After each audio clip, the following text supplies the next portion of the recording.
জুলাই সনদ ন্যূনতম বাস্তবায়নের মধ্য দিয়েই সামনের জাতীয় নির্বাচন হতে হবে এবং সেই নির্বাচনে প্রতিশ্রুতি থাকতে হবে যে সেই সংসদ ম্যান্ডেট নিয়ে এসে নতুন বাংলাদেশকে নতুন সংবিধান উপহার দিবে। একদম যাদেরকে দেখলে হয়তো মনে হয় দুটো চোখ অন্ধ হয়ে গেছে, চিরতরে পঙ্গু হয়ে গেছে, তারা কি জুলাই সনদ সম্বন্ধে কিছু জানে? মানে তাদের কি এটাই রেসপন্সিবিলিটি ছিল, এটাই তাদের জব রেসপন্সিবিলিটি, তারা জীবন দিয়ে কবরে যাবে, বাপ মা ভিক্ষা করবে, আরেকজন চিরতরে অন্ধ হয়ে যাবে, পঙ্গু হয়ে যাবে, আর সবাই মিলে তারপরে যে যার মতো করে স্টেক নিয়ে বাড়ি ফিরবে? এটা কেন প্রত্যেকটা শহীদ পরিবারের সাথে আপনি সনদ নিয়ে একবার বসতে পারেন না বলেন? এই রাজনৈতিক দলগুলো অত্যন্ত গুরুত্বপূর্ণ, কিন্তু এই রাজনৈতিক দলগুলো আজকে ঐক্যমত্য কমিশনে বসতে পারছে, ঝগড়াঝাটি করতে পারছে কাদের জন্য? এই শহীদের রক্তের মধ্য দিয়ে। তা আপনাদেরকে মনে হয় না যারা আপনাদেরকে এম্পাওয়ার করেছে, যারা এই কথা বলবার ম্যান্ডেট দিয়েছে জুলাই সনদ, তাদেরকে নিয়ে আপনি একবার বসবেন না? বদিউল আলম মজুমদার স্যারের ডান পাশেই বসে আছে একজন শহীদের বোন, তো ধরে নেই 1400 অথবা 1000, আপনারা যেটাই বলেন। এই যে শহীদ, এই ইন্টারিমের মুশকিলটা হলো তুহিন খান বলছিল যে আপনি কি ঘোষণাপত্র, না আপনি সনদ, না আপনি কি 106, আপনি কি? উত্তর হলো আমি কিছু না, আমি ইন্টারিম। মানে এটা হলো সোজা উত্তর যে আমি ভাই কিছু না, আমি ইন্টারিম, মানে যেটা যখন বইলে পার পাওয়া যায়। আমি ঘোষণাপত্রে বলবো 1000, সনদে বলবো 1400, মানে যখন দিক থেকে যেটা আসে। আমার বরং বিনীত প্রশ্ন সেটা হলো, এই যে রাজনৈতিক দলগুলোর সাথে এতবার বসলেন, একটা খসড়াও তৈরি হলো, আপনাদেরকে যতবার এই বিএনপি থেকে শুরু করে অন্যান্য রাজনৈতিক দলগুলো বলেছে অনির্বাচিত সরকার, তাদের ম্যান্ডেট নাই, আপনারা কি বলেছেন? এই ঐতিহাসিক গণ অভ্যুত্থান আমাদেরকে ম্যান্ডেট দিয়েছে, এই জুলাইয়ের শহীদরা আমাদেরকে ম্যান্ডেট দিয়েছে।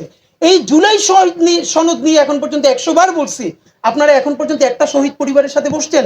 কেন প্রত্যেকটা শহীদ পরিবারের সাথে আপনি সনদ নিয়ে একবার বসতে পারেন না বলেন? এই রাজনৈতিক দলগুলো অত্যন্ত গুরুত্বপূর্ণ, কিন্তু এই রাজনৈতিক দলগুলো আজকে ঐক্যমত্য কমিশনে বসতে পারছে, ঝগড়াঝাটি করতে পারছে কাদের জন্য? এই শহীদের রক্তের মধ্য দিয়ে। তা আপনাদেরকে মনে হয় না যারা আপনাদেরকে এম্পাওয়ার করেছে, যারা এই কথা বলবার ম্যান্ডেট দিয়েছে জুলাই সনদ, তাদেরকে নিয়ে আপনি একবার বসবেন না? এখন বসবেন যে এরা এটা বুঝবে না, সেটা বুঝবে না। তাহলে ঠিক যেই ইমোশনে যারা রাজপথে নেমে জীবন দিয়েছিল, সেই ইমোশনের কাছাকাছি যে একটা নতুন বাংলাদেশ বিনির্মাণের জন্য আমরা এই প্রস্তাবনা আনছি, আপনারা কি মনে করেন বসেন নাই?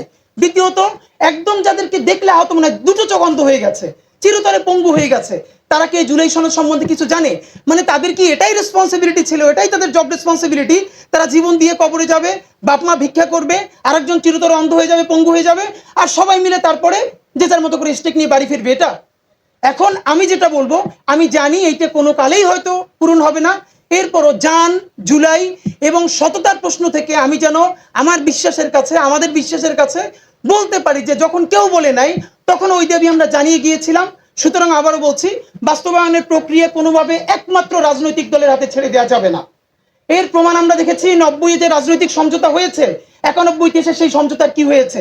একমাত্র সংসদীয় গণতন্ত্র ছাড়া আর কোনোটাই তারা ব্যাক করে নাই।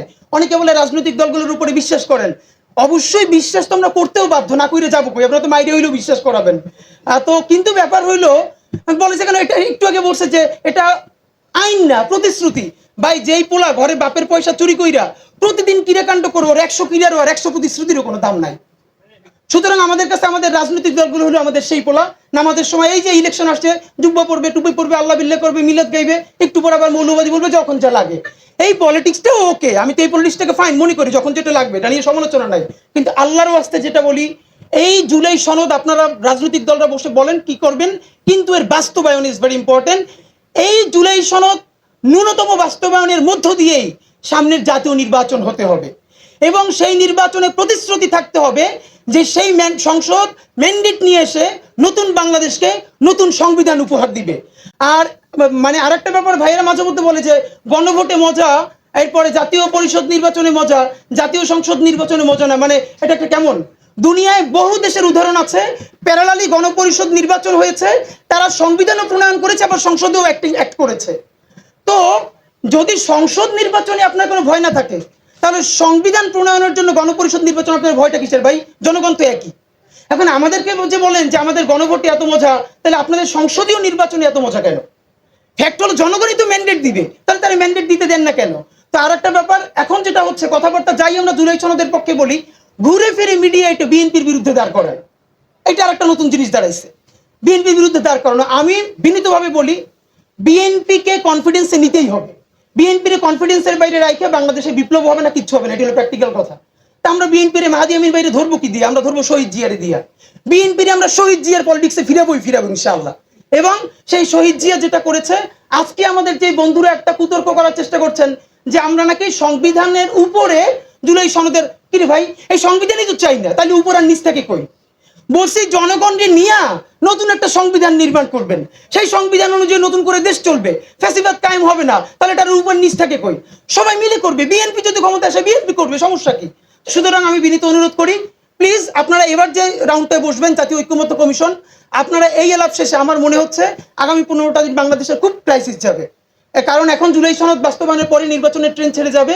সুতরাং এই সময়টা আমরা অত্যন্ত যেন প্রজ্ঞার পরিচয় দেই। দ্বিতীয়ত, প্রয়োজনে বিএনপির সাথে বারবার বসেন, বিএনপি বলেন যে বিএনপির ভয় পাওয়ার কিছু নাই, যেই বিএনপি যতক্ষণ খালেদা জিয়ার পক্ষে থাকবে, শহীদ জিয়ার পক্ষে থাকবে, ভারতীয় আধিপত্যবাদের বিপক্ষে থাকবে, ততক্ষণ পর্যন্ত সেই বিএনপির পক্ষে আমরাও দাঁড়াই লড়বো ইনশাআল্লাহ। কিন্তু বিএনপিকে আমাদেরকে ট্রাস্ট দিক। এখন আমি এনসিপি কে কেন বলি না, কারণ এনসিপি নতুন পার্টি। বিএনপি যদি বলে যে এই বাকশালী সংবিধানের বিরুদ্ধে দাঁড়াইয়া নতুন সংবিধান দিব, তাইলে বিএনপির পক্ষে ইলেকশনে ক্যাম্পেইন করতে আমার কোনো দায় নাই। কিন্তু কোন পলিটিক্যাল পার্টিকে বলতে হবে যে বাকশালী সংবিধানের পতন ঘটিয়ে নতুন বাংলাদেশে নতুন সংসদে নতুন সংবিধান হবে এবং সেটা জুলাইয়ের শহীদদের ম্যান্ডেট নিয়ে হবে। সেই পর্যন্ত আমরা লড়াই আছি, লড়াই থাকবো। বাংলাদেশ জিন্দাবাদ, ইনকিলাব জিন্দাবাদ।